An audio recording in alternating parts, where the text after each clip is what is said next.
butter in that pan. That's fine. I don't care. I'm watching the intro right now because it's very delicious.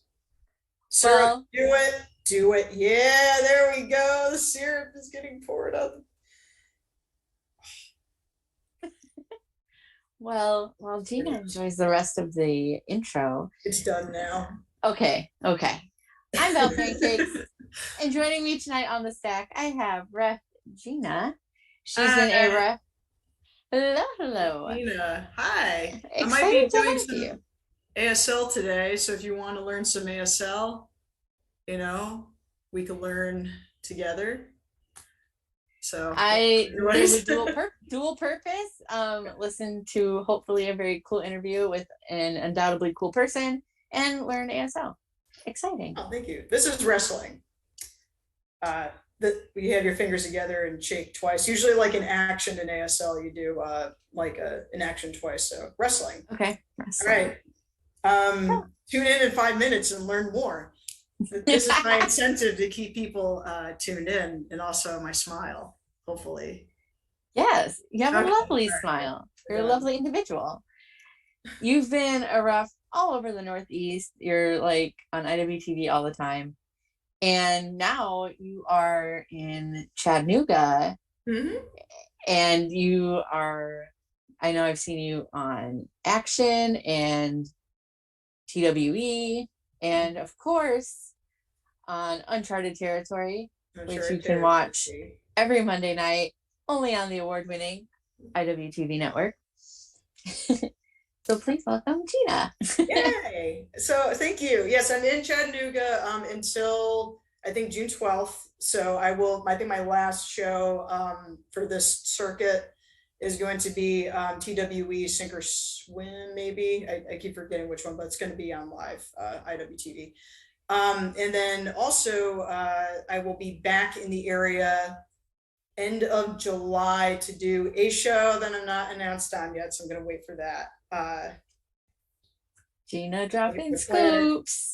So yep, the 22nd I'll be here. I will be doing SUP Nashville on the 29th.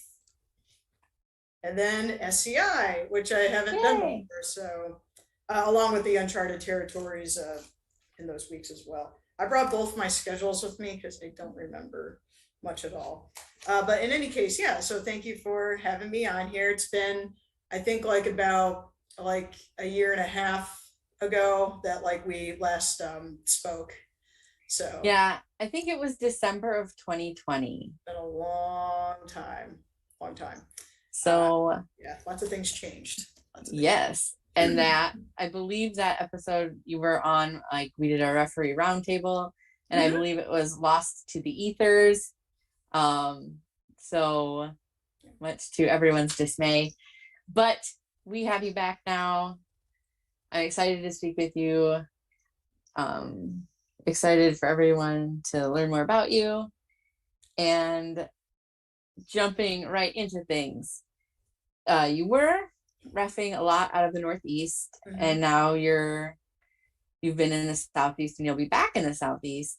What, if any, are there any differences between like reffing in the Northeast versus the Southeast? Is the crowds different? Do you have to, I mean, I know the talent is essentially different, but yeah, I think that for the most part, and I still need more time to learn that because that's actually an interesting question. I was talking to my home school in Connecticut, which is Texas Strength Wrestling. I was kind of like telling them that in tag matches, you'll see Southern tag matches be different.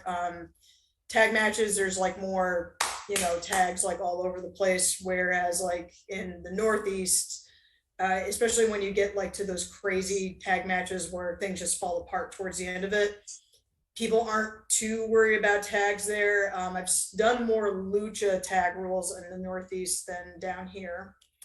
And it's funny because like when I saw Anthony Henry a couple days ago, I was asking him because I live in Florida now.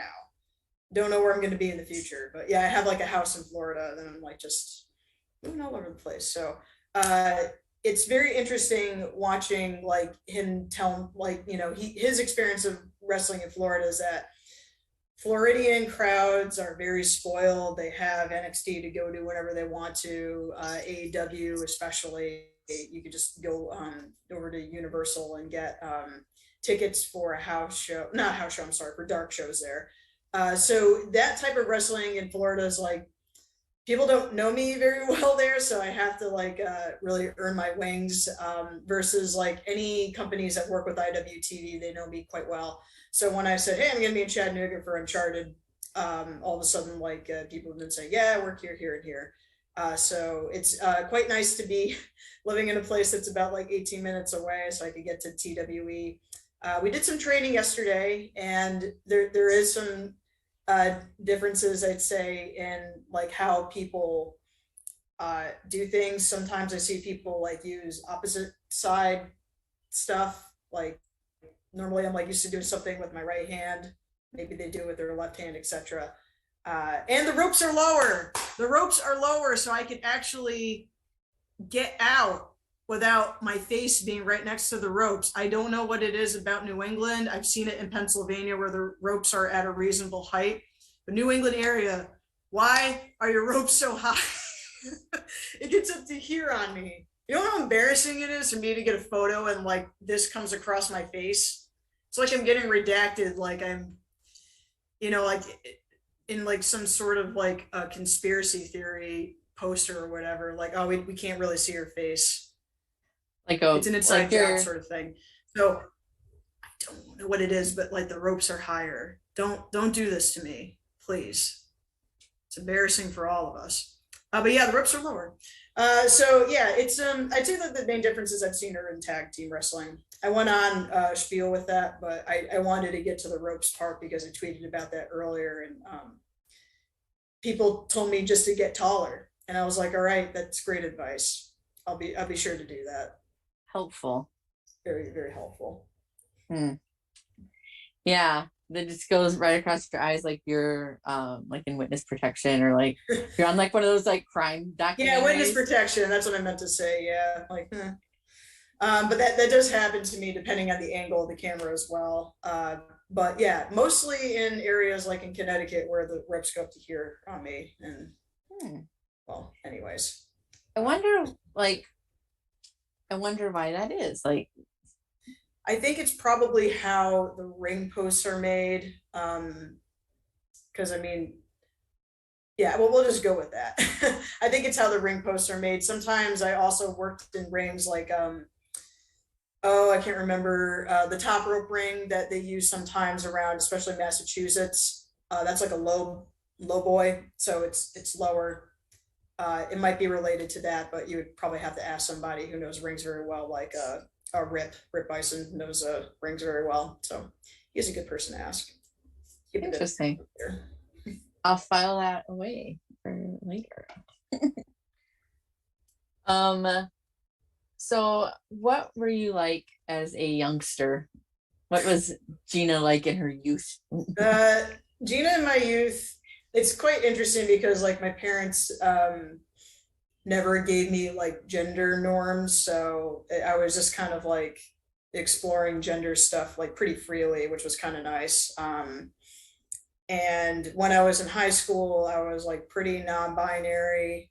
I had like really short hair. I did like chest binding too, which got like it was fine. Then the girls grew in, and I was like, I don't, this doesn't like feel good anymore. And then like keep my hair short was like just such high maintenance. I just like let it grow out.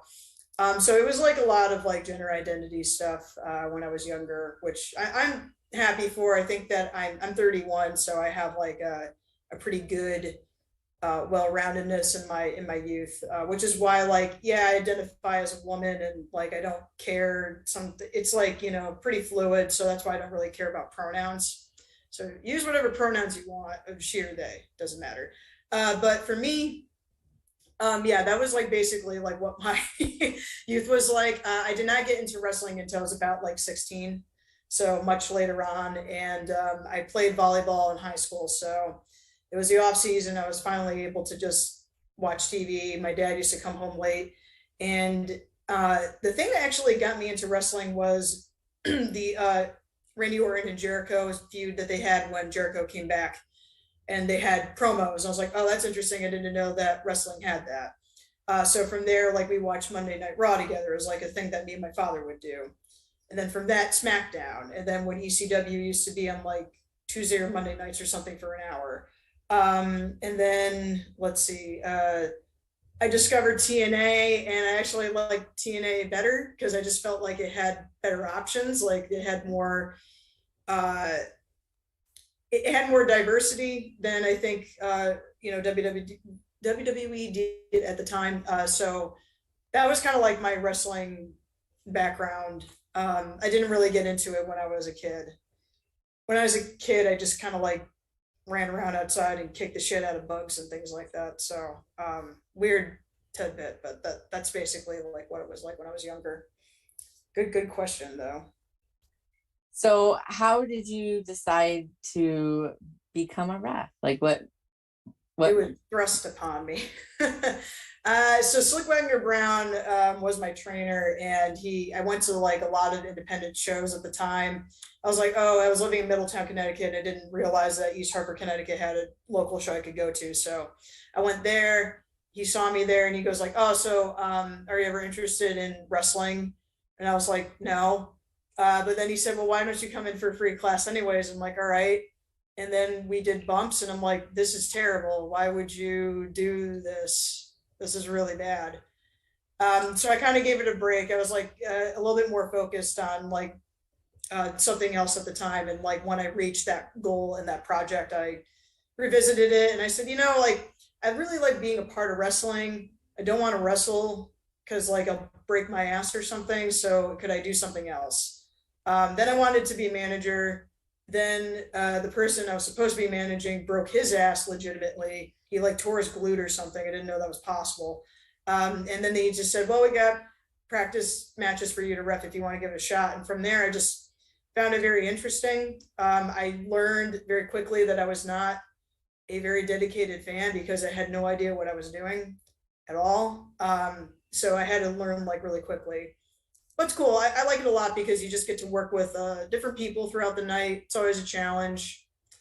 And when you are like good as like these other roles, and you're very good at them, it really does make a difference, I think. And that really like comes down to a lot of different roles. Like if you're timekeeper, I love good timekeepers. I love good people who are at bell. Um, I love people who are like great at camera stuff. So those types of roles are really vital. And I think that anybody who's interested in wrestling should just explore those avenues too. Even being interviewers are important. Interviewer. So, because we could get like more content out there. We could learn more about people. When I was in college, I just listened to like shoot interviews constantly because I thought it was just like so interesting. So you're doing the Lord's work here, pancakes now, comma. That's my transition into the next question. I don't know how to end this. Oh, no, you're fine. I certainly appreciate that. Thank you very much for all the kind words. I have been working with my local I've been going to my local for 10 years and probably working with them for about 8, doing just kind of whatever they need me to do. I'll sit at the merch table or do doors or whatever. I think one of my first jobs that I had was sewing patches onto rep shirts because I was like the only person who knew how to sew. And every now and then I'll bring my sewing kit with me if I'm able to, and then like ask people if they need their gear repaired. I probably fixed like a whole bunch of like Max Caster's like jackets. He'd say like, oh, there's like a seam that busted here. Could you fix it? I'm like, okay. So he's one of like my better customers in that. I hope that they at least tip you if you don't charge them, but you should. Well, my seams are not great. Like on Sunday, I did a birthday party at TWE. My first birthday party. I've never done one of those before, and I was like sitting there sewing like my pants because I had new pants and I don't have my machine with me. Like all new ref pants, I gotta like sew them. So yeah. Do you have like a special pair of ref pants, or like do you have like a go-to like brand of pant? So Lee is basically the brand that I'm going to now because women's pants don't have pockets. And that's a huge problem because like, especially when I'm using earpieces, what I typically like to do if it has a clip with the walkie-talkie, I like to tape it to my belt. And there was no tape, unfortunately, at Uncharted last week. So if you look carefully during the first match that I did, especially when I exited the ring to check on the people after they did a dive, the pack just like flew off, and I was just like, ah, oh, geez, because I'm like Shikaro when Chris Bankos was there, I used to like rely on him for tape, but I really shouldn't do that. So then I just kept it in my pocket, and luckily I got a new pair, but I just never hemmed them. So like typically what I do is like with an old pair, I'll just like keep it on for like hardcore matches or like death matches or something. I've yet to do a death match. Maybe in the near future I might be able to do one, so I have those pants ready. But yeah, I think Lee is pretty good. They're very sturdy, and they have deep pockets in both the front and the back as well. So some people say that like basketball ref uniform pants are really good too, but I can never find any that are like at a good size for a good price, and I can hem my own pants, so that's like not an issue. Some people have to get them tailored. I suppose if you want them to like Yeah. look nice, you probably need to like make a modification. I never even like until you mentioned it, I never even thought about ref pants. But now that you've mentioned it, I'm like, huh. Because as a lady that wears ladies' clothes, that no pockets thing, real pain in the ass. It is, yeah, it's terrible, especially when Plus, there's no pockets in the ass. Then like right? like I look like an idiot sometimes, especially when I'm like, because I normally put my hands in my pockets, and I'm like, don't know where to put my hands. I'm just like, and it, like you have to do this or that. Yeah. You can't stand casually. It's a very weird. big problem that I think America needs to talk about more. Why don't we have pockets? If I have my purse, I use like a crossbody, so I always just hold my purse strap. I think or, I like, do that a lot. grasp my purse. Yeah, I think I do that a lot too now that I think about it. Or I try to put my hands in my pockets and I just like brush my thighs. I'm like, dope. Yep. I was like, just kidding. Jazz hands. Try to like brush that off. Oh, we're okay. We're good. But the other thing too with like women's pants is like quality. Not always the sturdiest of trousers. Yeah, a lot of the times when I wear clothes, I mostly buy from consignment. So if I'm lucky and there's a shorter person in my pant size, like the pants are already hemmed for me. And then if I'm unlucky, it's hemmed terribly, and I have to like find some way to finagle with it. But ref pants, I always buy new just because they get worn. And shoes, I try to get like the heavy duty shoes because it's just better. Even if like you don't necessarily have to like do a hardcore match to like wear the heavy soles. Yeah, it's just better for you. So Yeah. I bought a new pair as well with those. But some people swear by certain. Some refs even wear wrestling boots, which is interesting. I have not really seen many do so lately, but they swear by it because it gives a better ankle support, and that makes sense. And if you're shiny shoes, then your shoes are just shiny. Yeah. Take that away from you, though. I promise. I mean, that can be like, that's kind of his thing. So if he wants to have the shiniest of shoes, then by all means. So where, I know you kind of briefly mentioned it, but where did you train, and what were some of the best things you learned while training? Like, it's a test of strength that's in East Hartford, Connecticut. That's run by Slick Wagner Brown. Bobby Ocean's also the trainer there. They've been actually doing pretty well since I left a couple years ago. Every now and then I go up there. I'm actually going to be there on the 9th. Memorize that. You didn't see me do that thing. So it's yeah. What are you talking about? So that school is a Killer Kowalski school. It's a school that is also sister schools with Top Rope. Not Top Rope.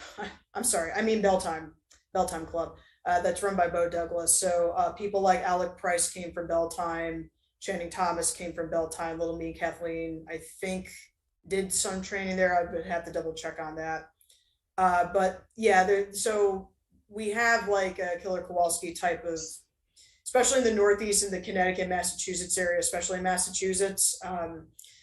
That's where like the Killer Kowalski type of like heritage, at least in that area, came from. So slick trained people like Sumi Sakai, Eddie Edwards. We had Eddie Edwards come back and also sue me for a couple of shows that I was at as well.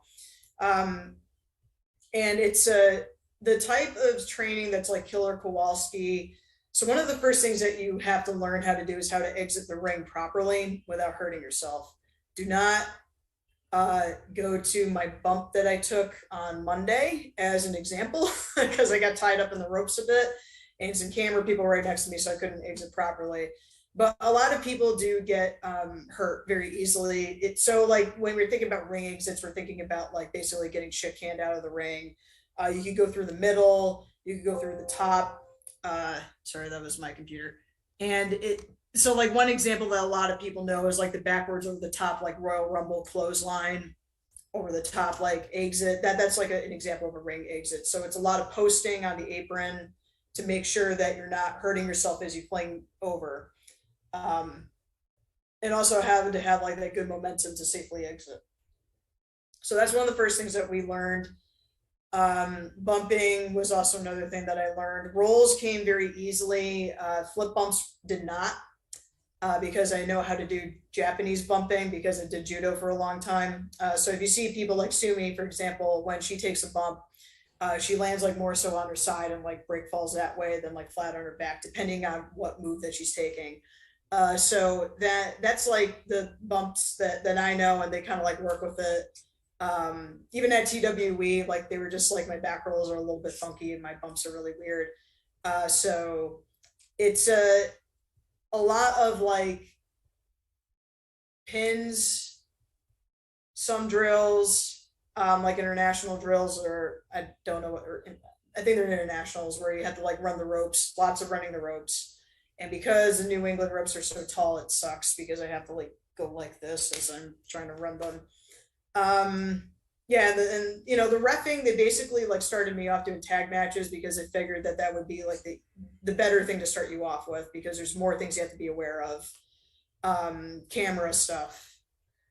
If you're lucky and you have like a school like Test of Strength where it's like basically backed up into like three walls and then you have like an empty space, there's only one side to sell on, and you have to make sure that you're working that horseshoe.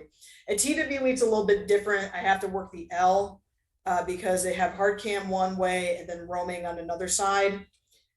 So like working that L shape is a little bit different. At TWE, their training is rolls.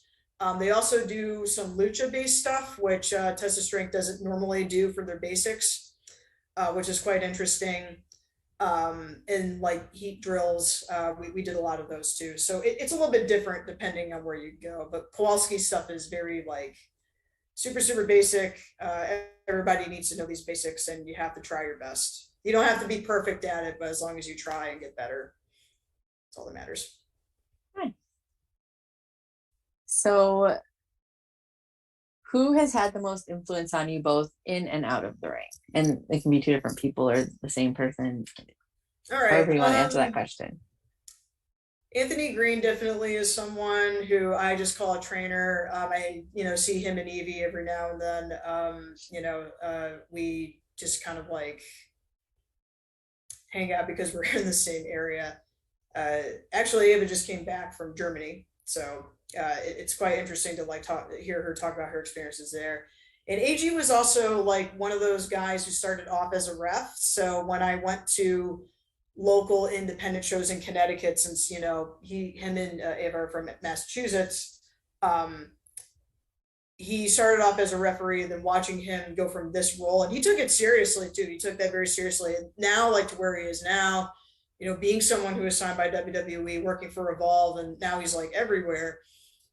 It's good to hear his perspective on stuff. So whenever I would like see him, I would bring him questions like, oh, like if I did this or this, like what would happen?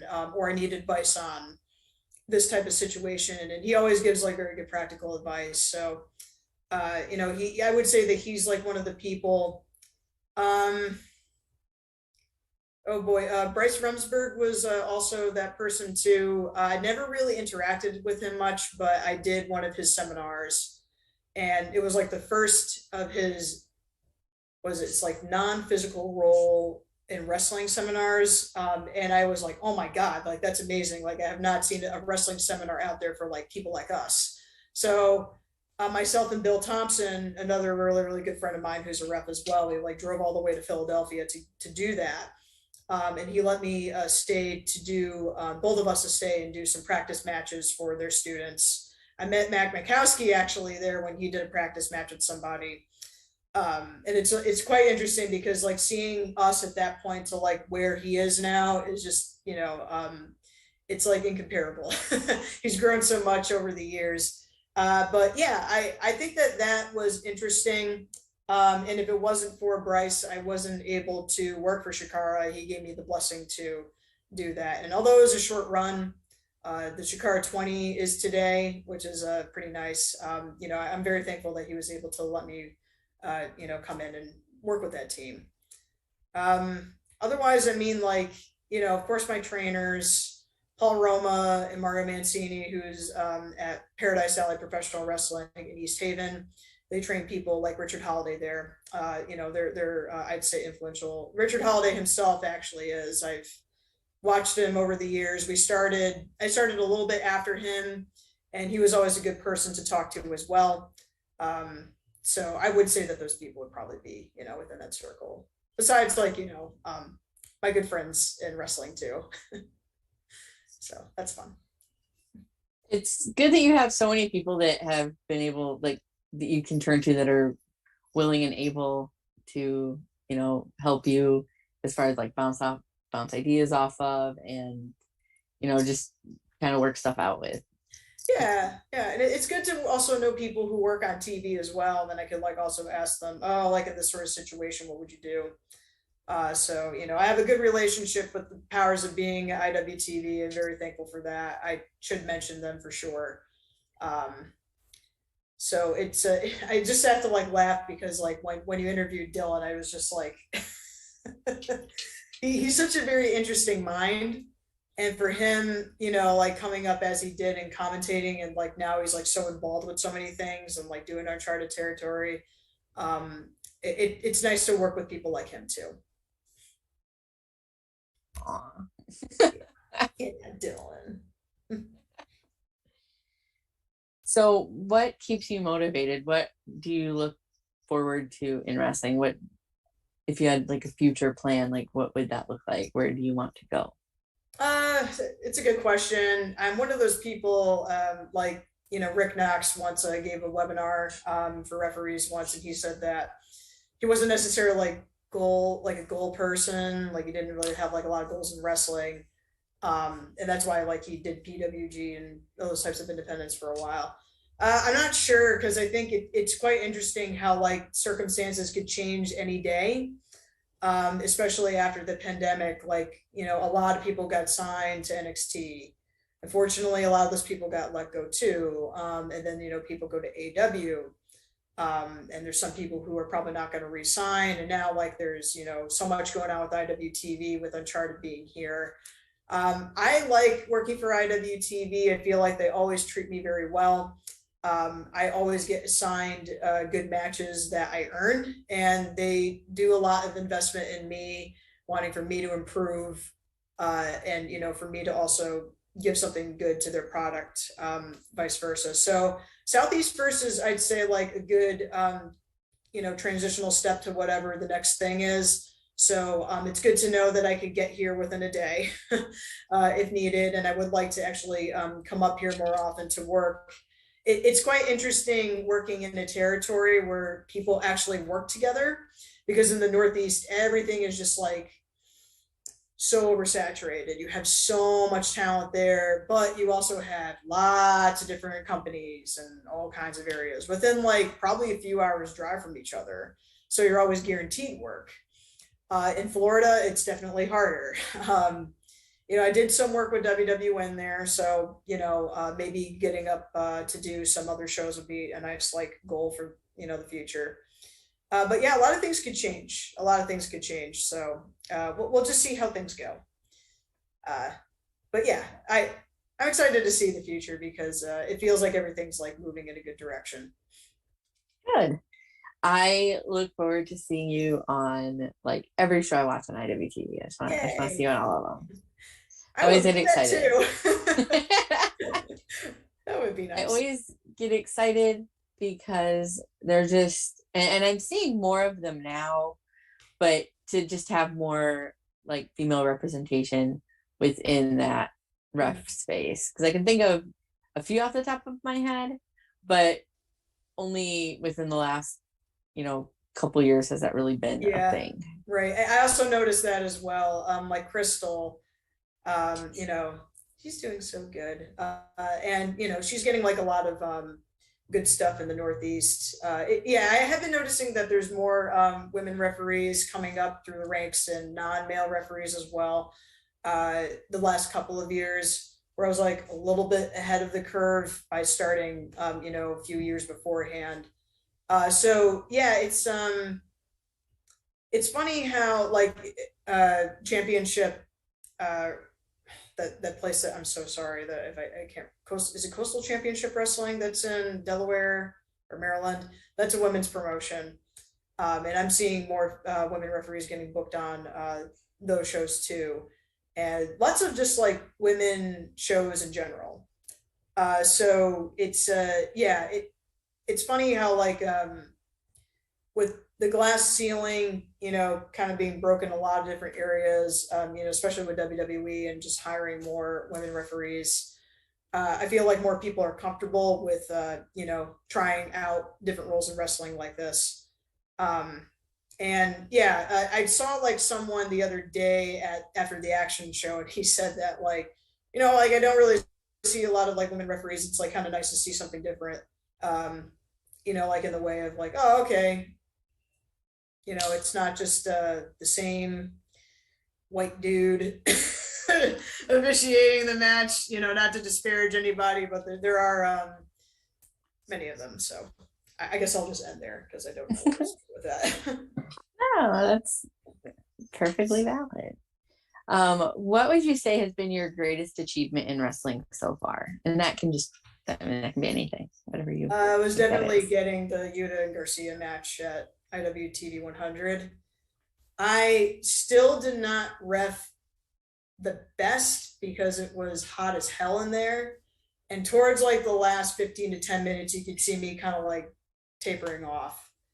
Um, like, God damn it. Like, Kevin and Logan had waters for these guys, like at ringside. I'm like, where the hell's my water? So I was like, Get I was getting dehydrated. dehydrated. I thought I was going to die. But that was like, to be trusted with that match was a really big deal for me because like I didn't even think about the potentially having to go like an Iron Man or like a Broadway in that sense. It was just told to me from IWTV. They said we want you to take this match, and because I've been paying attention to Uncharted Territory that was in Worcester beforehand, Yuta and Lee Moriarty had a match that went about like 50 minutes. And I was like, well, if that's as far as Yuta wants to bring it, I have to be prepared for a 60-minute time limit sort of match. It wasn't like an Iron Man match per se. There weren't like, only one fall was going to count. And then it ended up, being the way that it was and going to time. So it was, I'd say that I'm very proud of that match. I feel like that's certainly going to be a highlight. Even just to do like the 100th defense of that title was really cool, and to have Ken McElvaney from PWI also come in and christen that as a world championship was also a big deal too. So it was a great show. If you have not watched it, all previous IWTV champions were there doing other great matches too. And it was such a good 60-minute match because it was something that you don't necessarily see. Outside people didn't get involved at all. They didn't really go on the outside very often. It was just like straight, they wanted to win. And working with people at that caliber was just so cool. And look where they are now. So the timing worked out great. And I love that match so much. I rewatch it every now and then and cringe at certain parts and go, oh yay, that was actually kind of cool at certain parts too. So I love that show. It's a good show.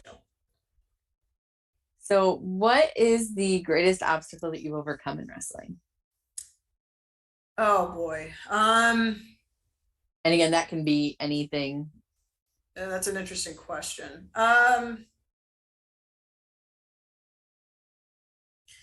I'd say moving out here was an obstacle because when I was told that Uncharted was coming to Chattanooga and they want to highlight Southeast people, and technically I'm from the Southeast, even though I would go over to the Northeast mostly for my bookings. And they just said, like, if you want these, we could guarantee a spot for you if you're willing to move up here. That was like getting out of my comfort zone. And actually the transition up here wasn't too bad. I was supposed to be up here for 6 weeks, but like a health thing kind of delayed it. So I'm only here for 4 weeks and then back up here again later on. Sometimes it could even just be being like the new person in the locker room and you haven't met anybody there. It could be like a type of lonely experience, so you have to be extroverted in some way and like talk to people, and then you realize that like, oh, like they're just here to make this product good like I am, and we're all on the same team. I'd say that doing my first title match was definitely an obstacle because I was just like, I don't know how this is going to go, but it ended up like being, oh, that isn't so bad. So I feel like a lot of the times when you take a step into something, it's not as bad as you think it is. There were definitely times that I screwed up on camera really bad. One of the matches at Beyond, for example, at Atlantic City, there was a lot of things that, like when Nick Gage got hurt in that 6-man, and I was like messing up a lot because I was like so freaked out by it. A very unpleasant pin that I did not count. But then someone, I won't say who it is, but a veteran in that area told me that you do have to have bad things happen to you in order to get over it, so that when a mistake happens, you just have to roll with it in the future. So that's basically, I would say, like another obstacle too. A lot of the times, like, you just can't be prepared when you're refereeing. When you are wrestling, it might be different because it might tell you beforehand what your match is going to be, so you have like an idea. But when you're refereeing, sometimes you just don't know, and you just have to hit that obstacle when you get to it, just climb that wall. So that's the best advice I could give to anybody if you're going to be in this position in the future. That's a good question. Yeah. So if you had a referee Gina action figure and it was I mean, if you are a kid and you're playing with action figures and you're making them wrestle, you need a ref. You have to have one. Not all matches are going to be, like unsanctioned or whatever. And even then, you still need a ref to count the pin. I don't know. Like, if there's action figures, and I think it's all matches are unsanctioned when there's action figures involved, because you can do anything you want.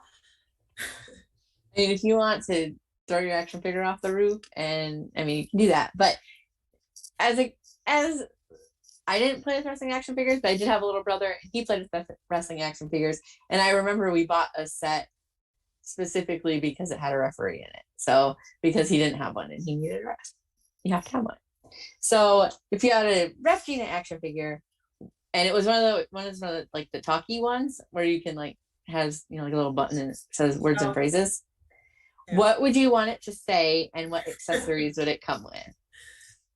Oh gosh, what would I want it to say? What do I get? Like 3 options? Yeah. Let's go with 3. Okay. So the first thing that I would want it to say is probably get out of the corner, because I say that like a million times constantly.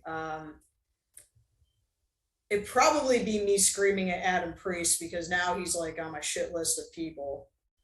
I mean, I feel like he's on a lot of people's. Yeah, well, the thing is, like, I don't really work with him very often, and now I'm working with him too much often, and it's like, like he was gouging out Akira's eyes on Monday, and I pulled him aside. I'm like, Adam, he's like, what? So, yeah, probably screaming at Adam Priest is one thing. Oh gosh. I don't know. Probably like ring the bell. That's not like a good. I don't really say much in there except like asking people if they're okay. Now, if it was like an action figure that was like me, just being like me and like being ridiculous, like before a show starts, probably be yelling at people to, you're on deck, get ready for your match. And if you don't show up, I'm gonna get mad at you. Probably about me just getting like mad at someone about something. I get like very curmudgeon-y before matches.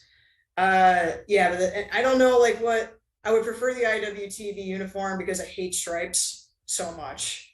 I really, really don't like stripes. It I don't know. Polos are like kind of the way to go.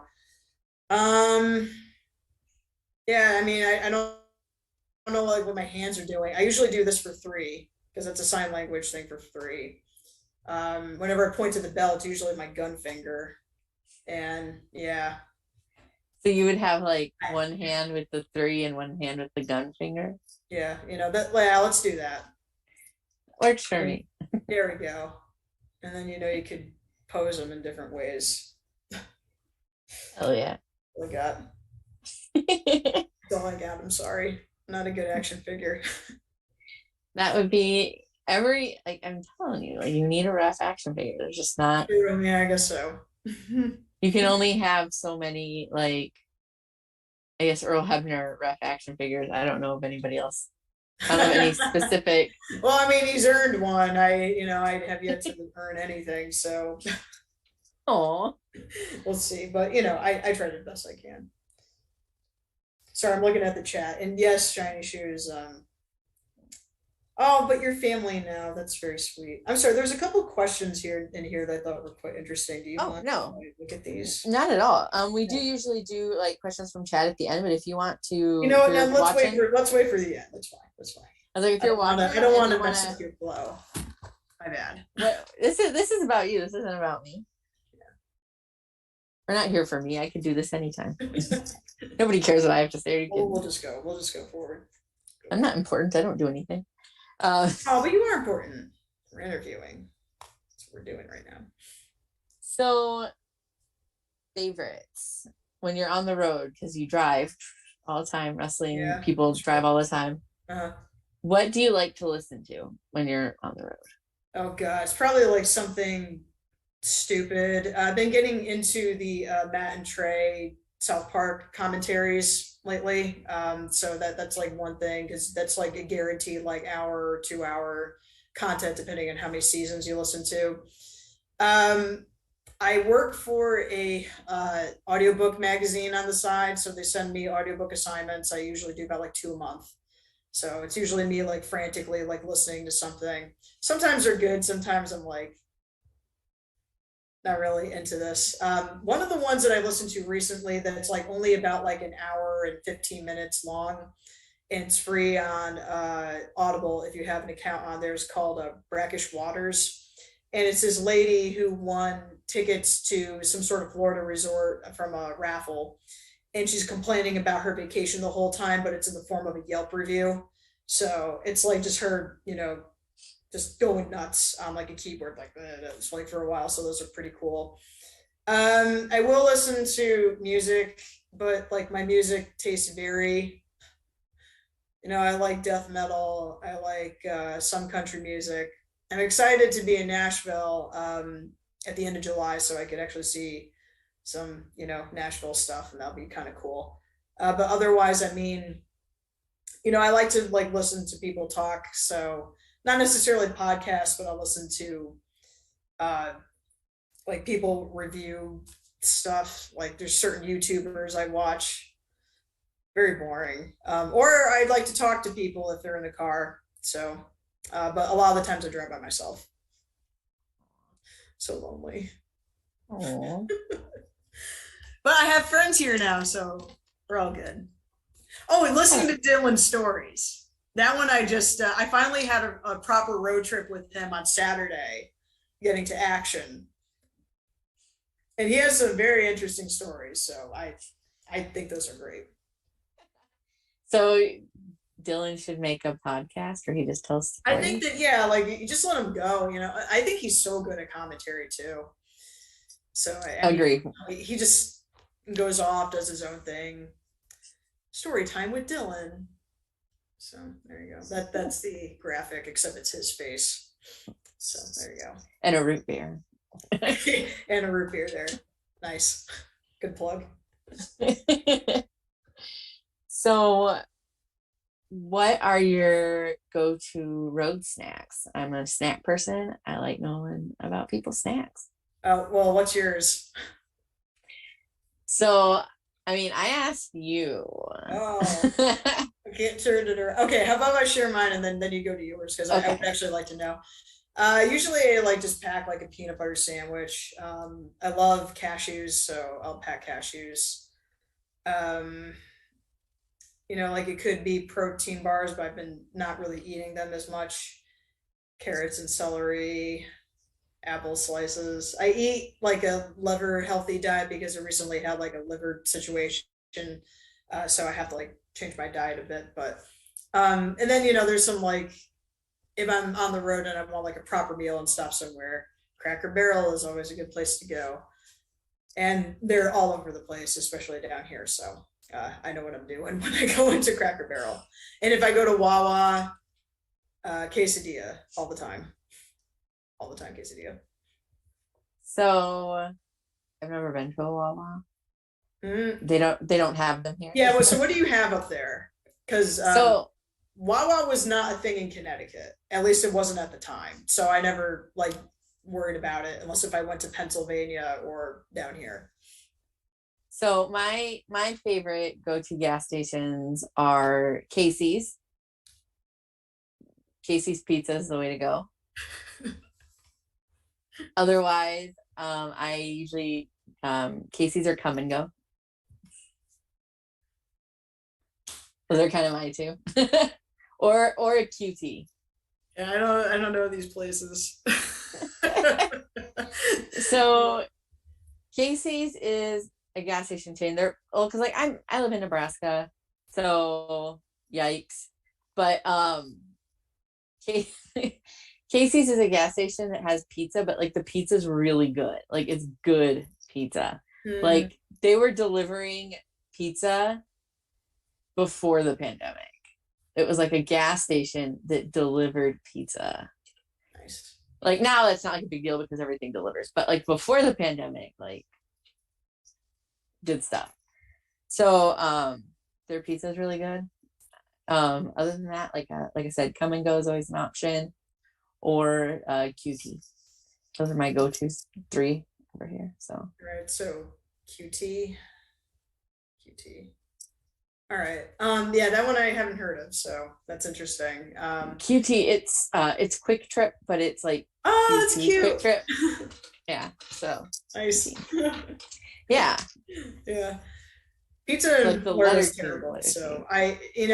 especially me coming from Connecticut where we had all kinds of great pizza, and then all of a sudden I moved down to Florida. I'm like, I miss pizza. Pizza's not great down there. I'm sorry. That's genuinely sad. Very sad. It's very sad. So, what is your do you and maybe you don't have like a place, but like or maybe like a promotion. What is your one of your favorite places to ref? And again, that can be like a place or a promotion, however you want to answer that. Fest in Florida and Gainesville, Florida is really fun. It's a little bit fast and loose there, and because of that, wrestlers have much more freedom to do like a lot of really fun matches. And I'm so happy that the last few shows are going to be up on IWTV. Especially Love is a Battlefield. Was it the last one that I think that was the last one that we did? That was a tag team tournament. So it and I had Artsy Fartsy, Edith Surreal, and Erica Lee stay with me. So we went to the show, and we were saying like these shows are so much fun, but we never get to watch them back. So I really highly recommend like when those get online to watch those because they're really fun. Um, I really like it here because people are just so collaborative with me. Lots of IWTV places are. I like doing things like Combat Fights Unlimited or CFU because they have those type of like combat fight. I was going somewhere with that. Those types of matches where it goes usually to a tap out or like a ref stoppage. And that was like the first time that I've tried something like that. I have not done like anything like blood sport, but those are cool. I do like those a lot. It's something that's different. And it's always nice to try something different too. And I'm actually going to be going, getting out the calendar. I'm having a stay in Connecticut actually for 10 days. So I'm doing test of strength on the 9th. And then from the 15th through the 17th, I'm going to be doing some cosplay wrestling stuff there in a 6-sided ring. That's going to be cosplay championship wrestling. That's going to be in Hartford, Connecticut for ConnectiCon. So we're going to give that a shot. But I already like know the roster. I think that's going to be a really fun one to do. Like, and that I've never sounds, done anything in a 6-sided ring before, so give that a shot. that sounds like a lot of fun to watch. Like, are you going to cosplay? No, I wish I could, but like I feel like they really do need referees throughout that whole weekend, and I want to ref. They said that if I cosplayed, I could like do a managerial thing. In the past, I tried to get Bear Boulder to do Banjo and Kazooie with me because he's a bear and he could be Banjo and I could be Kazooie, and I wanted to do like a manager like thing with and have like a little kazoo and stuff. So maybe I don't know. I could probably rope someone into doing something like that. CPA and I tried to come up with something where he could like do strong bad and I could be the cheat because we like strong bad emails so much. So but it's like it's so much fun coming up with ideas, I have to say. So in the future, I hope so. But yeah, for now, it's just gonna be refereeing. You will cosplay as a ref. Got it. Yeah. There's a lot of places I'd love to work, and I'd say Uncharted Territory is definitely becoming one of my favorites. Nice. What is your favorite type of match to ref? Like, do you have like, I like doing scrambles, which is funny because a lot of people are like, do not put me in that match. I don't want to deal with it. You have people all over the place. I can't stand in one area. So scrambles, I used to do a lot of, and I got like really good at them. I was not super on the ball with the action because I think there was like one pin that I missed. But that, that's the thing. You have to be on your toes. But because there's not like really strict rules like in a singles or whatever, you do have more freedom to just like pay attention to what's going on. So scrambles are really fun. I like doing those. I used to love doing trios or like lucha tag stuff.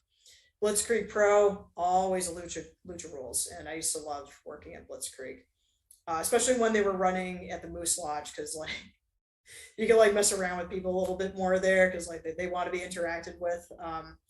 So I would say like multi-people matches are really good. Some tag stuff is tough because you have to pay attention to what's going on.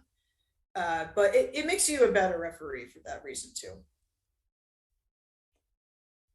So, promotions, hire Gina for your scramble matches.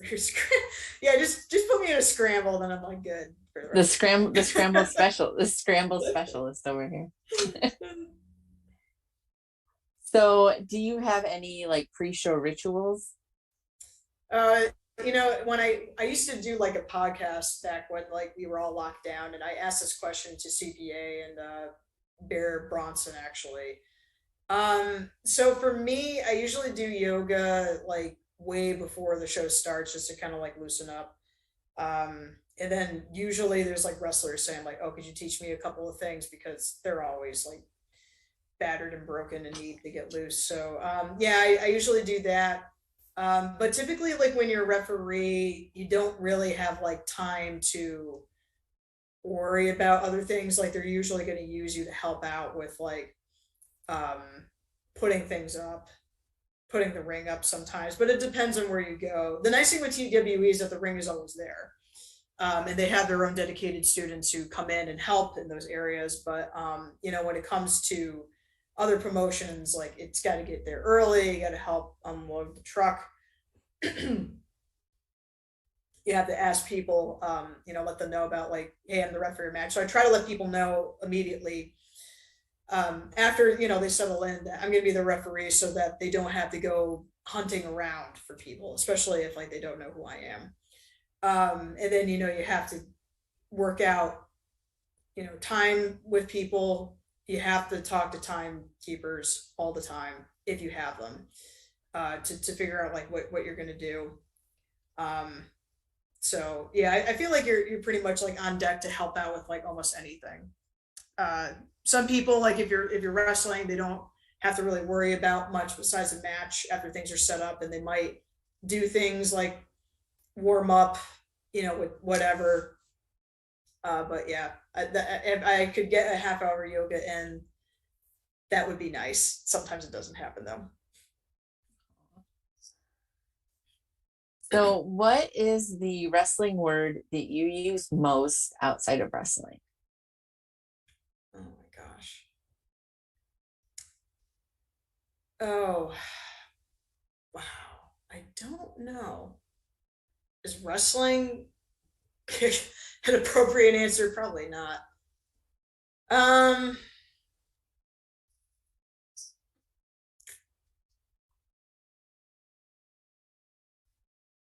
yeah, I don't really think like out like just in normal everyday life.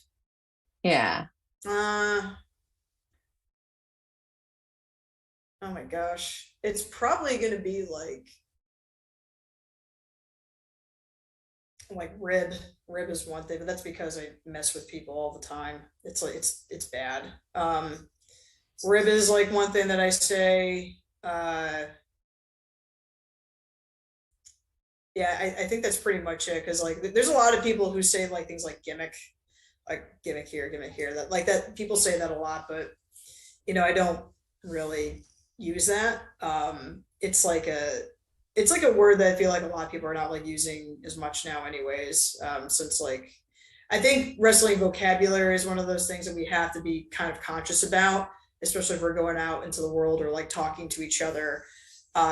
Because like WWE, for example, is very notorious for like certain words that they use, but that's because they want to promote their product in a different sort of way. So yeah, I don't know if I have like an answer for you. There is probably something, but it's not coming to mind right now. Oh, But I try to be conscious about like what I say though. Pop that's is fine. one that's a good suggestion. It might be pop, but I don't think I really do it much. Yeah, like mine, like I will definitely let out a oh that popped me every now and again. And I'm like, been hanging out with my friends too much. Like I'm not even in the business. Like I'm just friends with these Yeah, but lovely people. And you just things, yeah. pick up on it. I mean, So you I'll start, use it definitely like if I'm watching a match or talking to like people in wrestling, but like in everyday life, I don't really think you'll hear me say those words too much. nice. So we kind of touched on it, but there's a lot of traveling involved in wrestling, and everybody usually has like at least one really good travel story where either like something really exciting happened or something really like just funny happened or like you almost died. Like, do you have any good travel stories? I had a really bad one. This was coming back from CFU. Unfortunately, I did not do the show because it was snowing. I stayed with Edith Surreal, and we couldn't even like get to the venue, which was weird because the venue was like closer to the coast than where we were, but there was most snow where we were, so we couldn't really get anywhere. So she thankfully drove me to the airport, and it was like a thing where I was supposed to leave at 9. They delayed it at 10, and I was like, whatever. Then it got kept getting pushed back and pushed back. So I was heading back to Florida with like a whole class of kids because it was spring break. So of course they're going down to Disney to do blah blah blah. So it was like a lot of the kids actually I was very impressed with them for like keeping their cool in the airport as we kept getting delayed and delayed. Were It was these like teenagers or were they like yeah, little yeah. I say that they kids? were teenagers, Okay. and they're actually pretty good. So, of course, this was during daylight savings as well. So we sprung ahead and just kept getting delayed up until about like, I don't know, 4 in the morning. So Oof. I ended up staying there. They didn't cancel the flight though. So I was like, I'll just stay here. There's a lot of people here. There's a lot of kids here and stuff. So, and it was just like one thing after another. Um, we finally get on the plane and no, we don't get on the plane yet. The plane taxis over to the gate. Like, yay, our plane is here to bring us to Orlando. And we have to wait for the pilot to show up. And then we had to wait for another flight attendant to show up. Then someone had to go to the hospital. Then we had to wait for everything to clear up, as I don't know who it was. Someone had to go to the hospital. And we're waiting around to get on the plane. We get on the plane. We can't leave until 6:30 because of paperwork. We finally lift up. We touch down. We taxi over to the gate, and we have to wait at the gate for another 35 minutes because the bridge thing wasn't working. It was just like one constant problem after another. But as soon as like I got out of the airport, I was able to take my shuttle back to the parking lot. But the cool thing was I actually met a Taiwanese student who moved to New Jersey so that she could learn English, and we had like a nice conversation and stuff. So uh, we were able to connect that way, and I thought that was actually pretty cool. I was not happy about the lack of sleep that I had though in the waiting, but yeah. Normally, all my travel stuff goes a lot smoother than that. I don't really have to worry about delays too much. But a lot of people are experiencing that now, just because of shortages and staff and etc. So I'm glad I have my car. I'm so happy my car is here. So happy. But otherwise, yeah, I don't really have like any crazy travel stories. Usually, I travel by myself, or every now and then with people. That's it. That's it. Well, I mean, that's fair though, because I was trying to find somewhere and I had like a couple of hours where it just kept getting delayed and delayed. It's Yeah, it's like bitchy. if they cancel it, at least you could be like, oh, I could go to like a hotel, or my friend could pick me up. Because Edith was totally fine with picking me up if like my flight got canceled. But I told her like, nope, they just keep delaying it. They haven't canceled it. So yeah, that was rough. That was rough. Oof. Mm-hmm. Do you have any hidden talents? Uh, I could write backwards. I don't know why. I think it was just like a thing that was bored in study hall and just like decided to write backwards. Huh. My family's musical. My uncle used to be a singer in like a metal band or something, and then like my cousin picked up guitar, so I learned drums. I don't play as much as I used to, and then I know kung fu, but that's like kind of online. I think people know about that, so that's pretty much it. Oh, I have just a those charming things. personality. Is that a hidden talent? I mean, yes I and don't think it no. is. But Well, I wanted to say it at one time today. some people have no personality. Do you have a hidden So talent? What's your hidden talent? me? What you got? Yeah. No. Yeah, I'm you could. I bet you could like throw punch somebody. That's your hidden talent. I'm I not a fighter. I'm a total weenie hut junior. I is giving good hugs a hidden talent. I was don't like, know. is I that think that wouldn't be so hidden, but it'd be a nice talent to have. I mean, I am a hugger, so maybe I don't know if it's hidden. I don't necessarily know that it's a talent. It's Nice just talent. I'm just a talentless It does hat. take It's skill fine. to give good hugs because some people like do that one arm bullshit, and you're like, I'm bringing it in. oh my god, don't even touch me. Don't. What the hell is this? Right? No. I mean, like I let people hug at their comfort level. Like Yeah. some people maybe just aren't like cool, but like if I'm like, hey, hugging, and they're like, yeah, I'm like, oh, we're hugging then. So so hopefully I will. I don't know if you can call it a talent or not, but It's a it's a thing that talent. I I do. think it takes skill to hug people well. Especially after pandemic, I realized that like people need human touch. Well, maybe not some people, but I need like human No, touch. It's important. It's good it's for you. like there's a lot of people, like especially people that, especially during the pandemic when you were by yourself, And even if you're a single person where all you see really in a day is Yeah. the people that you go to work with, if that, Yeah. or, you know, Joe Mhm. Bob that works at the gas station or whatever. But like, I think there's something like too, like needing that like human touch where it's not like, it's just friendship based, not like sexual or anything. Yeah, well, So yeah, I agree. It's like a type of connection because I am a remote worker and I also live by myself. I'm even by myself in this temporary space and I'm here for a month or so. And after being alone for a long time, you do have to like take those opportunities to connect with people. And sometimes like getting a hug is like one of the nicest things that you can get. It's like they say dopamine. It's like a or like a some sort of like it's like a hit of dopamine or something like that. yeah. When you do. I mean, there's some people who don't want to be touched, and that that's fine. So it's like I'd say that the pandemic, especially, and how very isolating that was for everyone, including myself. It's a very isolating thing. Like I try to hug my friends who are comfortable with me hugging them every time I see them now because it's a thing that you just need. So tell me in the comments what you think. We're going to philosophy time here, but yeah, So yeah, so it's how do you important. feel about hugs now? How do you feel about it? Um, Let's know. so you're going to be at SCI. Uh-huh. I'm going to be at SCI, so I'll actually get to meet you, which is super exciting for me. We are totally hugging it.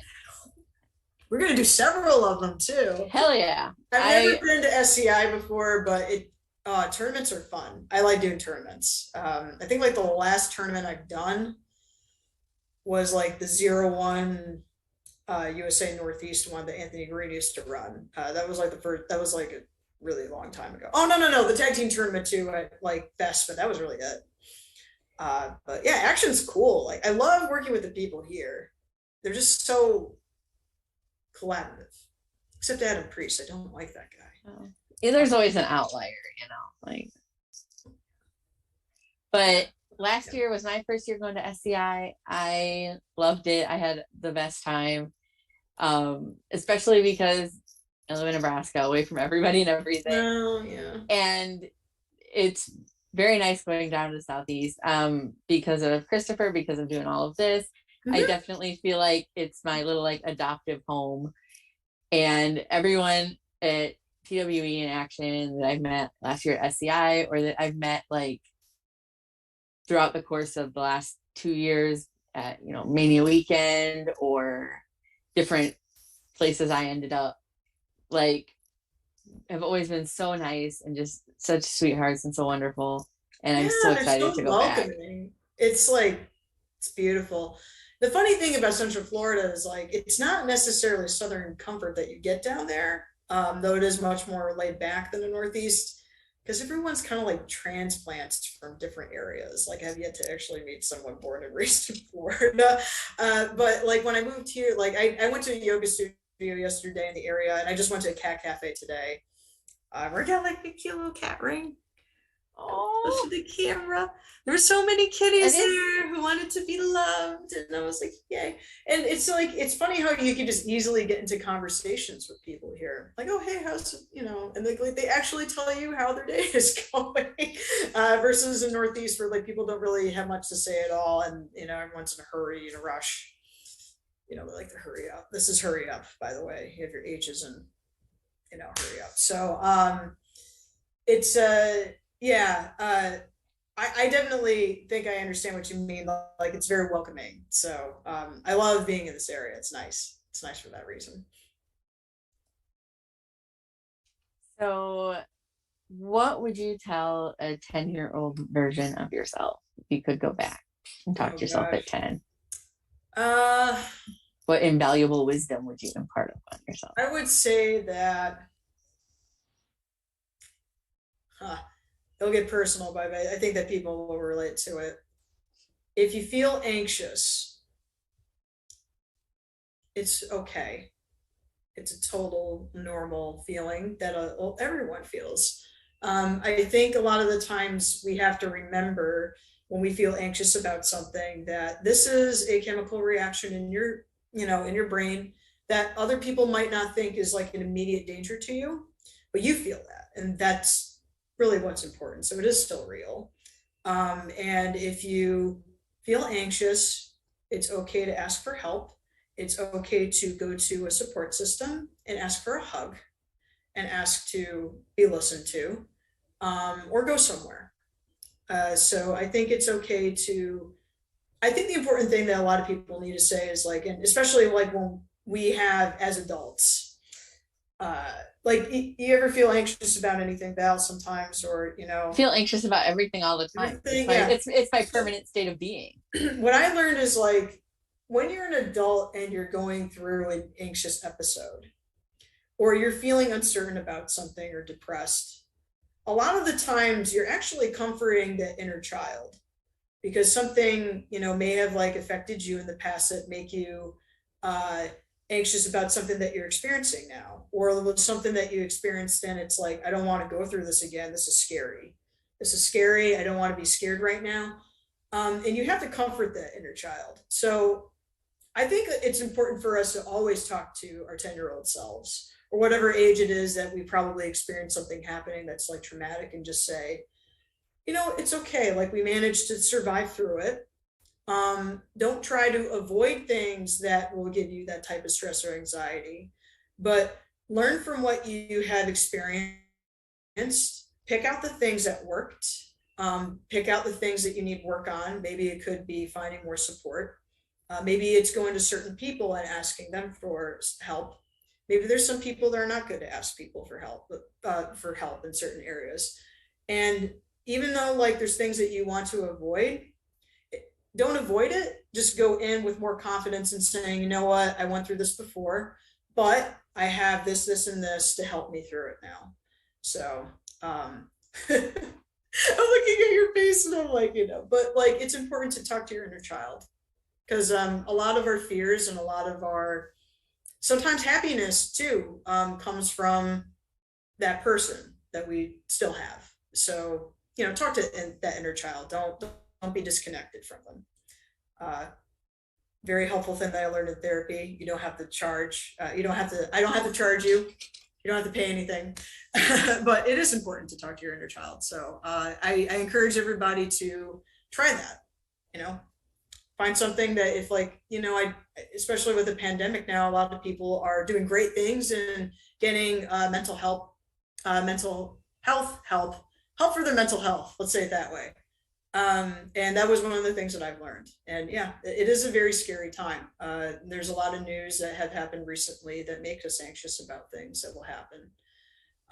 And you could always act to do things to make it your world as best as possible, like vote and etc. But don't forget about the inner child who feels like a little bit neglected. And if you feel scared, talk to that person.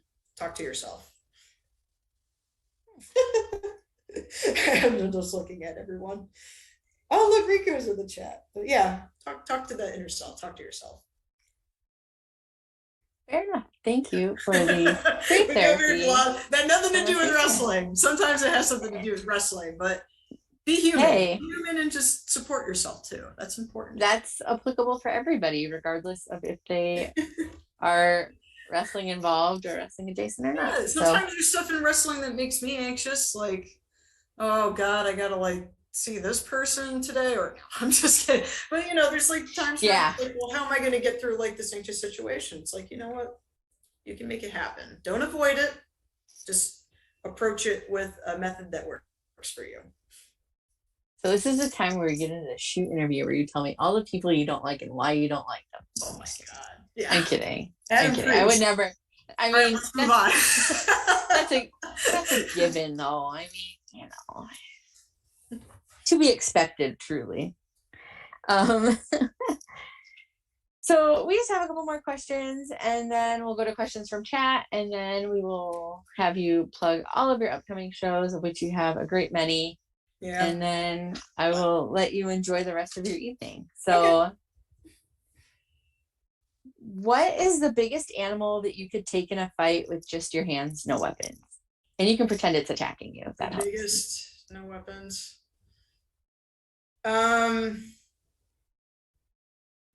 that, I don't know, like shark came up in my head, but that's like super ballsy because like you know where to punch them if you have to punch a shark, which would probably not happen statistically. I would not be able to fight a gator because they scare the shit out of me. Oof. Uh, Especially since they could clamp, and when they spin, that's like where the Yeah. problems happen. Oh, Uh, that's where the I problems think happen. I think a mountain lion because you just have to pretend to be as big as possible. And yeah, oh god, like this is terrifying to think about. I think a mountain lion. Have you ever I would not encountered a try mountain to lion? fight an animal though, because like I would feel bad. Well, because Well, a that's what I mountain you said. don't have to fight. You just have to like make yourself big, and then they hopefully run away. Um, yeah, let's just go with that. But If I have you ever encountered a mountain lion? I've not encountered a mountain lion. I definitely encountered bobcats before, but they're usually not too much of a problem. You have to look for them in the trees because they pounce, but they usually go for very small prey. Uh, yeah, I would not be able to hurt a snake. That would be really tough to do. So I don't know. Is a human being an animal? Could we just go with human being? Like I could try to Yeah, be a human. Adam Priest, I will fight you. You are that animal. There we go. Adam Priest is the answer. I fair think I could enough. take him. I Maybe. I think you don't know. could too. I think you He's could. a strong guy. I I think think I you could take could. him. I Maybe. have faith in you. I have faith in you. So, how do you take your pancakes? How do I take my pancakes? Oh my gosh, I love all kinds of pancakes. I tried the oat pancakes and they're all right. I usually put some protein powder in pancakes if I can. I like to have them more like well done than anything else. I like Hmm. fruit on there. I like syrup. I like butter. I like berries, bananas. Bananas on pancakes is really good.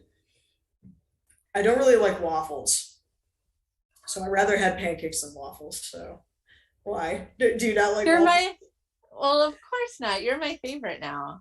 Oh. You've just like taken like top. Sorry, shiny shoes. Um, Gina is now my favorite ref because she hates waffles and loves pancakes. And I don't like waffle. I don't understand what the point of waffles are. I don't like. Like because they're I don't. easy to make. You just like put them in a toaster. I Why mean, not just have Pop Tarts? you can get like frozen pancakes though and like microwave them, and it's just Yeah, the but it's not the same. same. It's not the Oh same. no, it's not. It's not the same as a regular like a Like real if I had a real microwave pancake. pancake, you might as well just murder me. Like I just don't like. Do not come to me with microwave pancakes because I'm gonna know it's microwave and I'm gonna be pissed about it, and then we're gonna have a fight and it's gonna be terrible. But if the Make it options fresh. are a microwave pancake or a frozen waffle, Well, why do we have to? Why do we have to? All the right, bottom of the barrel. why are you bringing me to these standards that are not up to par with what we want? You So deserve better than frozen bullshit, right? Like you deserve have that fresh batter, put it in the pan. You deserve that. And you know what? I deserve that too. So no frozen stuff in my house here, all right? Do not give me Egos. Do not give me whatever this microwave pancake bullshit is, because that's not what pancakes are. You cook them. If you don't cook them, get out of my house. It's like a felony. You should be arrested for that. so I have pancakes in my freezer, but my best friend made a bunch of pancakes and then I froze them. All right, okay, that's acceptable, but So like I need it warm out of the pan. Give me those pancakes as God intended. If see, they're I don't like frozen, I don't know. Like I don't know about that. I this conversation is upsetting me. see, I don't like waffles because like a fresh waffle like has a barrier to entry. Like to make a pancake, all you need is like a batter and a hot flat surface. But Yeah, to make a waffle, you need a waffle maker. yeah, and it's like everyone's telling me like, oh, get the waffle maker with the mini thing, and I'm like, no, because the waffles get stuck in it every time. I do not care whatever nonstick bullshit that they give me, and it's just like it still sticks in there. And then like you have to like put it out with a screwdriver, like in The Simpsons or something. Like it's just just give me a pancake. Why put holes in the thing? Like why? What is the point of that? There's holes in that. That's I less of the waffle that I could be having. Where a pancake is like nice and flat. You can make them into whatever shape you want. But it's like there's holes in waffles, and I don't like that. It's not a whole food. That's what the definition of a whole food is. If there's holes in it, said bagels. Bagels are okay, and donuts are fine too. But like, just give me the pancake. yeah, I'm not a waffle. I don't like waffles either. It's not the same. Truly not. Subpar. So I am going to take you on a little mental journey. So just like ride the wave with me. Mm-hmm. So pretend that you're hungry and you go to the store and you're boo-bopping around and you decide you want something sweet and you like write down the cookie aisle and you're like, hell yeah, cookies are great. And you're looking at all of the options for cookies and you're like, you don't want, like chocolate chip or oatmeal raisin or peanut butter. You're like, I want America's favorite cookie, which is the Oreo. So you go to the Oreo section and there's like all the different flavors, but you want like just an OG, like chocolate cookie, white cream Oreo. Yeah. Okay. And so now you still have like options because you can get like a thin Oreo or you can get a regular, just, regular Oreo. You can get a double stuffed Oreo. Or maybe you're at one of those stores that has like the mega stuffed Oreos. Like what Oreo are you picking? From like the different sizes. Yes. I know people are not gonna like me for this, but I like the thins, just because like I don't know, they're just neat looking. That I'm not like super into the filling. Some people really like the filling, but I really like the cookie part of it. It's funny because like I shop at Aldi a lot and they have like Benton's, which is a little bit different, but about like the same thing. If I were to pick a flavor, it'd definitely be the lemon ones because anything lemon, I'm just like, here we go. There we go. We're gonna hug like 3 times at this. Hell yeah. It's gonna be great. We're gonna have a good old lemon time. Lemon flavored things is like one of my absolute favorite types of desserts. Yeah, it's very underrated. Have you gone to City Cafe yet? Mm-mm. You've been in Chattanooga how long and no one's told you to go to City Cafe? No. It is like one of the like top 3 things I'm looking forward to most about going to Chattanooga. Like, it looked like you're about to ready to throw down, like you're just gonna rip the chair away and like somebody has failed you by not taking me to City Cafe. So all right, I'll definitely put that on the list. There's so many things that I have to do when I'm here.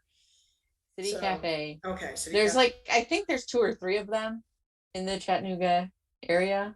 Okay. Because I went to 2 different ones and I was at SDI.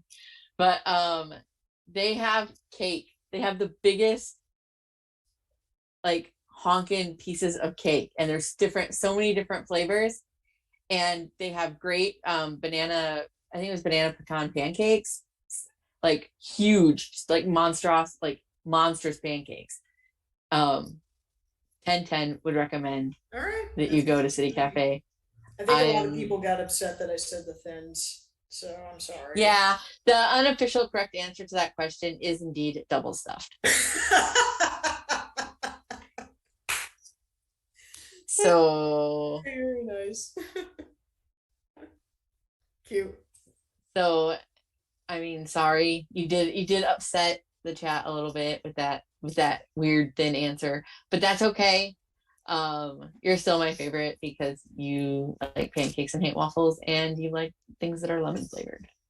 Okay, thank you. And I'm a big proponent of lemon. Yeah, like I hit 30 and I was like, hell yeah, lemon. I don't know. So now is the time where we go to Christopher with questions from chat. Christopher. I'm back. Yes, I'm here. Oh, there you go. I'll let Gina keep up with me. All right, so had some fun. Answered the question wrong, but that's okay. We'll get through this. We'll get through play this. through. We'll play through. So we had a few questions from chat we'll roll through here. And Val, if you'd like, I do have our famous or infamous lightning round queued up as well. Ooh, we have a lightning round tonight. Hell yeah, dog. Yay. So I don't let's know if start. we would have one or not, and I forgot to ask you. That's fine. No, let's do questions from chat to start. Our VIP Vic started us off with, besides the bump you took on Monday, what is the worst bump you have ever taken? Austin Aries set me up for a brain buster once, and then he got low blowed, and I just kind of said my connection's unstable. Am I good now? Am I still going? Yeah, you're good. Yeah. Okay, good. All right. So, Zoomer pops up. So that was a little bit terrifying. Oh God. Luckily a lot of people don't bump me very often. Dan the man from Test of Strength gave me a couple of cutters, so that really sucked. I'd probably say that those would probably be the ones, cutters. Yeah. It's fair. But if I were to have a choice, I'd rather go forward than backwards if I were to take a fall. But that's just because I'm comfortable for some reason going forwards. Is that because you can see where you're going, kind of thing? I don't know. I think it's just because it could be that. I'm not sure, honestly. It could be that though. All right, we're going to stay with Vic here for a few questions. How many ref shirts do you have? Oh gosh. So I have 2 stripes. I just got a second stripes in, and it's awful. I gotta return it back. IWTV polo. Had a polo for Paradise Alley Wrestling in Connecticut, where they used to do Friday Night Alley fights, but I don't think they use them anymore. I still have my Shakara polo, actually. Don't tell anybody about that. My Test of Strength polo, though I think they changed it recently. And I think those are all the ones that I had. One of my favorite polos actually was the 01 USA Northeast, but Anthony Green always collected them at the end of the show, so I never got to actually keep it. Oh. Aww. I had to return it too. So they're nice though. They're like pinstripes and a little bit different. Sweet. All right, so we're going to go to an ASL question. What did the devil horns rock and roll hand gesture mean in ASL? I think it probably means that. A lot of the times when you're doing ASL, it's the gesture and location. So they usually go by the 3 things: hand shape, which would be this, gesture, whatever you're doing, and location of where you are. So a lot of the times when I actually film my sign language promos for the internet, you'll see it kind of like in a portrait, which a lot of people don't like. They prefer to have it in landscape. But portrait's easier for me because you have to see everything from here down. And a lot of the times when you're signing, you're kind of within the box, you won't go too far out of it. So that's why I don't like doing it landscape, because you can't see the top of my head. So if I do something towards the top of my head, like uncle, because a lot of the male signs are up here and female signs are down here. So when you see something like mother, that's mother, and father, it's the same hand shape and gesture, but in a different location. So I don't really know. This, I think probably just means rock on. This is bullshit. So that's another thing that you can use it for. It really does depend on what you want to do. If you do I love you in this way, that usually means to take a plane. So I am flying with a plane, that's how I travel. This is good. I learned 7 there, all in that answer. Yeah, it's always location, gesture, and hand shape. Those are the Cool. things that you're going to be looking for. And also facial expression, but it depends on what's going on in the sentence. Very cool. All right, one more from Vic. It is his staple question from VIP Vic. In your opinion, Who has the best gear of all time? Oh my God. Um, it's the best gear of all time. Oh my God. I don't know if I can answer that question. Um, it's probably William Regal. But I really love William Regal. When I train, I try to like do William Regal stuff. There's just something about the wine color that's just so iconic for him. Hmm. And I don't know what it is, but like the simplistic gear like that, like, Drew Gulak, has like the simplistic, like, real like old school wrestler type of gear. Seth Rollins always has really cool gear when he was doing like the architect stuff. So, but I think like William Regal, there's just something about the color. I don't know what it is, but it's pretty cool. Awesome. All right, one last question. This one is from our very own Rico Gonzalez hanging out in the chat. He Hi, wants to Rico. know, hi Rico. He wants to know what's the story behind the social media handle name? Oh my God. So a long time ago, I wrote this blog back when like, oh my goodness, I think it was probably about like 2009 or so. Back when like Blogspot used to be Blogspot, not Blogger, when Google bought it.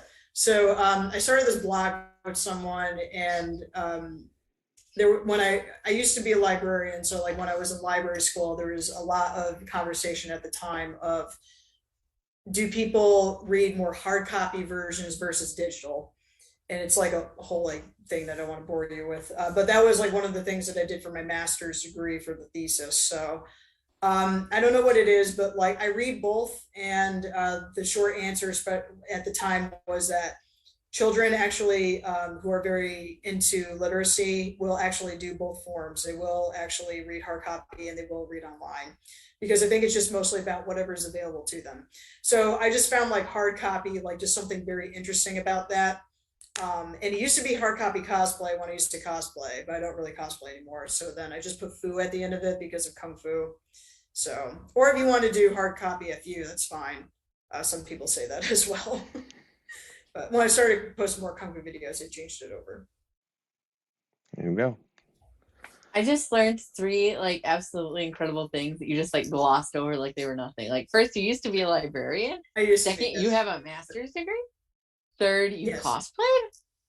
Well, Those I are did all like cosplay in the past, like a lot. I was never like super good at it, but it was just like things that I like to do. Yeah, when you typically with librarians, you do need to get a master's degree in library science or information library sciences.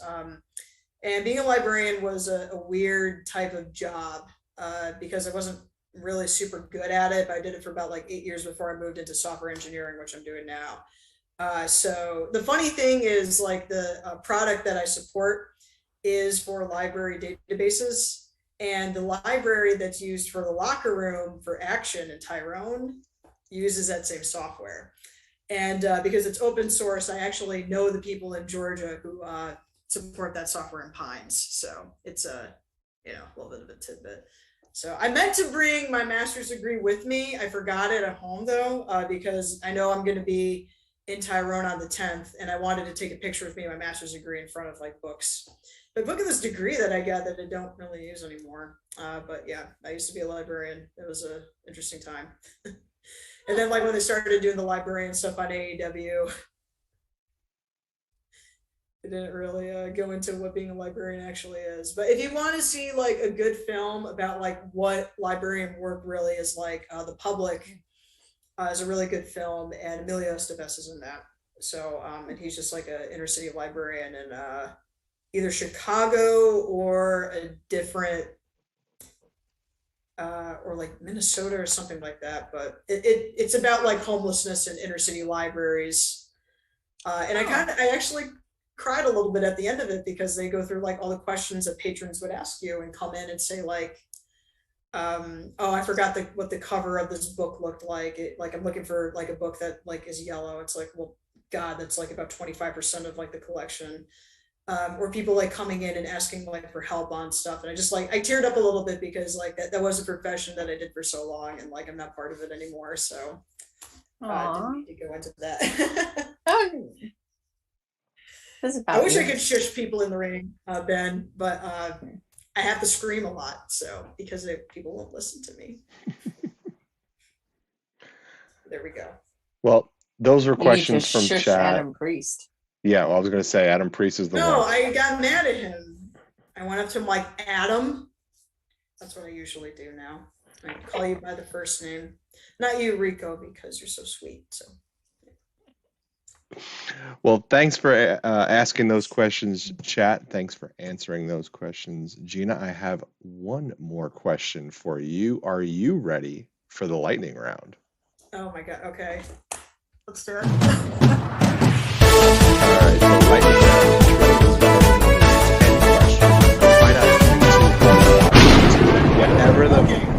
Whatever the first thing that comes to your mind is. Okay, I'm gonna look away from you because I'm gonna stare at Val and he's gonna make me laugh or something. Okay, go ahead. Here we go. All right, lightning round, 10 questions. Here we go. Question number 1. If there was a documentary about your life, what would it be called? Secret Life of Fu Jiao Pai. That is a style that I know in Kung Fu. Very cool. Number 2, socks and sandals, yes or no? Sometimes for volleyball, I used to wear socks and Adidas sandals before games. Okay. Peanut butter, chunky, or smooth? Smooth. I like both, but smooth. Number 4, vegetable you dislike the most? Arugula. Do not like arugula. Question number 5. In a tight, cramped room, someone farted. Do you keep your mouth shut or call them out? I'll probably call them out. Like I do yoga a lot. People fart in yoga classes all the time. So whatever. Bless you. I'd say bless you. Right, 6. Number 6. Name something lately that made you smile. I got chocolate covered pretzels. That made me smile. Hell yeah. Yeah. Number 7. When the zombie apocalypse starts, what wrestler, and I'll say this, or ref, would you want on your team? A very good professional wrestler. Good choice. Yeah. He's smart. He's a good leader. Number 8. Favorite theme park ride? Velocicoaster at Islands of Adventure Universal. Question 9. And we're going to do this about the city you're currently in. Describe your city in 3 words. Very hilly. Green.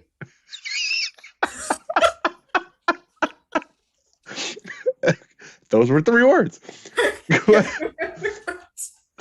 And question number 10. Is it wrong for a vegetarian to eat animal crackers? Yes. Those were 10 questions. Is it wrong for a vegetarian to eat animal crackers? Oh my gosh. Those were 10 questions. That was the lightning round. Gina, thank you. You have survived. Val, sending it back to you. Back to me to wrap up this delightful evening. I certainly enjoyed myself. What do you have coming up for shows that you can tell us about? In case there are things coming up that you cannot tell us about. There's some things I cannot tell us about because it has to be announced. But I'll get to that. So TWE is going to be on the 28th. We're going to go live for that, I think, on IWTV, but I'll tweet about it. Uncharted on the 30th. In June. Uncharted on the 6th. Action on the 10th. TWE on the 11th. I go home on the 12th. I'm not on Vibe, but I wish originally I was, but then we just couldn't make it work. But please watch Vibe Fest. It's going to be on the 17th through the 18th, especially Cassandra Cup. Random stuff. I might be doing some WWN things, but they don't go live with those, so you have to watch on YouTube. Fest Wrestling is going to be on the 3rd of July. Don't know if that's tape or live yet. On the 9th, I'm going up to Connecticut doing Test of Strength in Waterbury. Kineticon's Cosplay Championship Wrestling is going to be on the 15th through the 17th. Those do get uploaded at some point in time. The show that I'm supposed to be announced for is going to be on the 22nd and 23rd. Uncharted again on the 25th. SUP, Southern Underground Pro in Nashville on the 29th. And then Uncharted on August 1st. SEI 5th through 6th. I know I'm going to be at CFU September 10th. And I have an eye doctor's appointment on the 20th. That's all I got there.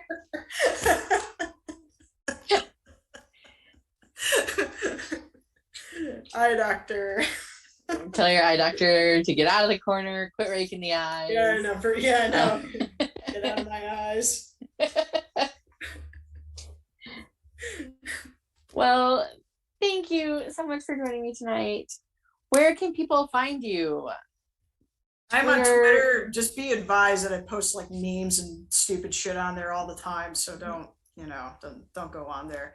Hard Copy Foo, HARDCOPYFU. I love spelling that last part. So I'm on